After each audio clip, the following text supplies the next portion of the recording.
طارق آپ نے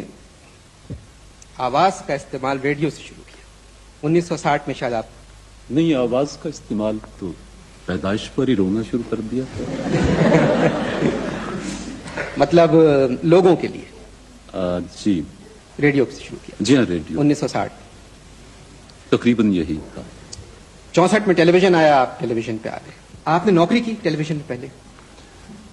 نوکری کا انور یہ سن لیں کہ 64 میں ریڈیو پر 150 روپے پہ ملازم ہوا تھا جی. اور 150 پر ہی نوکری چھوڑی باقیوں کی ترقی ہوتی تھی 5 روپے سالانہ جی. میری وہ بھی بند تھی کہ میں ذرا ترقی پسند تھا اچھا لاہور میں رہتا تھا جی ساہیوال میں گھر تھا جی تو میرا ایک دوست ہے آج کل پنجاب یونیورسٹی میں جرنلزم پڑھاتا ہے مہدی حسن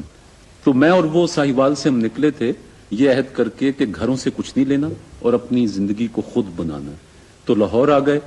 17 روپے مہینے کی ایک کوٹھڑی بھاٹی دروازے میں ہم دونوں نے لے لی جی. اور وہاں زمین پر اپنا سوتے تھے سارا دن لاہور کی سڑکیں تھیں ہم تھے اشک رواں کی نہر ہے اور ہم ہیں دوستوں ایک قصہ مزیدار ہے نوکری کا گرمیوں کی چھٹیاں ہوتی تھیں تو لا کالج کا ہاسٹل ہے لاہور میں جو وہ خالی ہو جاتا تھا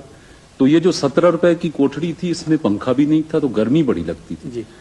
گلی میں ہم اس لیے نہیں سوتے تھے کہ ہم دونوں کو یہ غلط فہمی تھی کہ سامنے کے گھر میں کوئی ہمیں دیکھتا ہے اور ہم ہیرو ہیں اچھا تو لہذا گلی میں نہیں سو سکتے اب بند کمرے میں سو رہے ہیں اور جو بھی جی ہوتا یہ تھا کہ شام کو 7-8 بجے ہم اپنے بستر لگا کے باہر اور لاہور کی سڑکیں ناپنے نکل جاتے تھے رات کو 11-12-1 بجے آتے تھے بستر ٹھنڈے ہو چکے ہوتے تھے سو لیتے تھے ایک دن آتا ہوں تو دیکھتا ہوں کہ وہ جو ساتھ کے کمرے میں صفائی کرنے والے وہاں رہتے تھے ساتھی وہ ایک ہٹا کٹا کالا سیاہ رنگ اس کا اوپر سے چاند چمک رہا اور میری چارپائی پہ لیٹا ہوا میرے بستر پر میں نے آ کے اس کو جگایا میں نے کہا کون ہے تو اٹھ تو اس نے میرے خاندان سے اپنے خاندان کے ناقابل یقین رشتے جوڑے اور میں اس کی صحت دیکھ کے بھی خوف زدہ ہو گیا اب میں اسے جگا رہا ہوں وہ مجھے برا بھلا کہہ رہا ہے اور کہہ رہا ہے سر پاڑ دیں گا کون ہے پرا ہو جا پتہ نہیں وہ نیند کی غنودگی میں تھا کیا تھا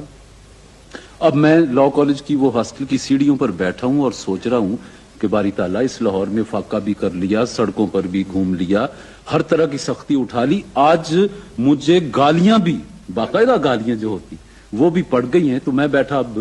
سوچ رہا تھا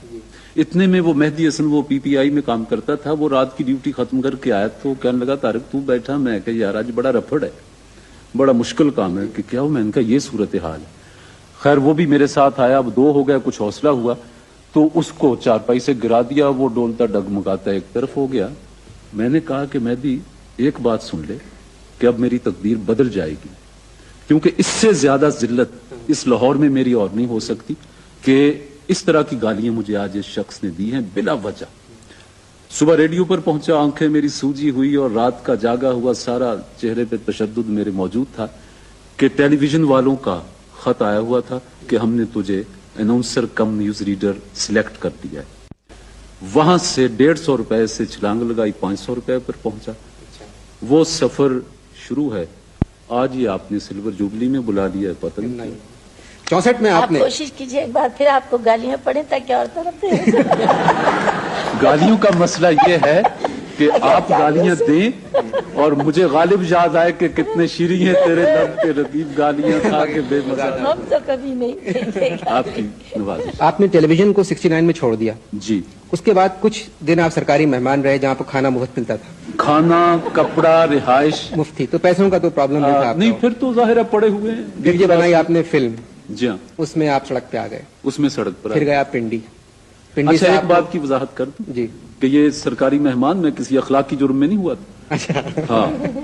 یہ کچھ نظریاتی جی تو پھر آپ پنڈی گئے وہاں سے کراچی کے جو جی ایم ہیں برہان صاحب ایک پارٹی میں مل گئے تو یوں گفتگو ہوئی تو اب یہ مجھ سے محبت تو سب کرتے تھے کہ ہمارا پرانا ساتھی ہے لیکن دماغ خراب ہے کبھی کہیں جا بیٹھتا ہے کبھی سرکاری مہمان بنتا ہے تو میں نے کہا جی کہ ایک کوشش کی تھی کہ فلم بنا لوں ادھر کوئی اپنے پیر جما لوں سڑک پر آ گیا ہوں مقروض ہو گیا ہوں تو آپ ایسا کریں مجھے کراچی کا ایک ٹکٹ دیں اور وہاں کوئی کمنٹری کوئی ڈرامہ کر لیجئے گا, بہانہ بن جائے گا. میں کراچی میں ذرا فضا بڑی ہے تو رزق کی تلاش میں کراچی جانا چاہتا ہوں. اور پھر نیلام گھر یہاں سے شروع. یہاں یہ پلان کر رہے تھے, یہ واقعات اور حالات کبھی کبھی جو سنک کرتے. جی. انہوں نے کہا کہ نیلام گھر ایک پروگرام ہے, اس کو دیکھ لو. اچھا, شو کے بارے میں آپ سے سچ کہوں کہ میں ہمیشہ خوف زدہ تھا. یوں بیٹھ کے 2-4 سے بات کر لی. ٹیلی ویژن کا ہر شعبہ میں نے دیکھا, پروڈکشن بھی کی, ڈائریکشن بھی کی, لیکن یوں شو نہیں کیا تھا. آغا ناصر کا خیال تھا کہ مجھ میں ایک وہ وٹ ہے تھوڑی سی جو آپ میں بہت ہے, کہ میں شو کر سکتا ہوں. کمال کا شو تھا, 6 سال چلا. 6.25 سال. 6.25. فلم آپ کی سنا 3 بجے ریلیز ہوئی اور 3:30 بجے فلاپ ہو گئی. یہ اپنی ساجن رنگ رنگیلا, وہ تو میں عرض کر رہا ہوں نا کہ جو فلم کالا سورج تھی وہ جب ساجن رنگ رنگیلا بن کے آئی تو 3:30 بجے لگی, کوئی 3:45 بجے وہ بیوہ ہو چکی. ختم ہو گئی. اچھا, جس گانے میں نے گھڑی دیکھی تھی نا, میں نے ٹکا دیا. میں نے جیب خالی یوں دکھا دی کہ میرے پاس پیسہ کوئی نہیں, حالانکہ میں نے سنا ہے کہ یہ گانا گانے سے پہلے مال رکھواتے نہیں, پیسہ. اور پیسے نہیں لیے. خیر, مجھ سے نہیں, میں نے تو کہا جی ہے ہی نہیں پیسہ. نہیں اتنی بدلحاظ بھی نہیں, مگر بس میں نے کہا میرے پاس پیسہ. تو انہوں نے کرم کیا ہنستے گاتے, اور وہ گانا بڑا ہٹ ہوا تھا. کانٹوں پہ چلتی ہوئی آئے تیرے کی میں نے اتنی داستان سنی. آپ ابھی اگر پکچر بنائیں گے میں ٹکا نہیں لوں. مجھے بہت دکھ ہوا.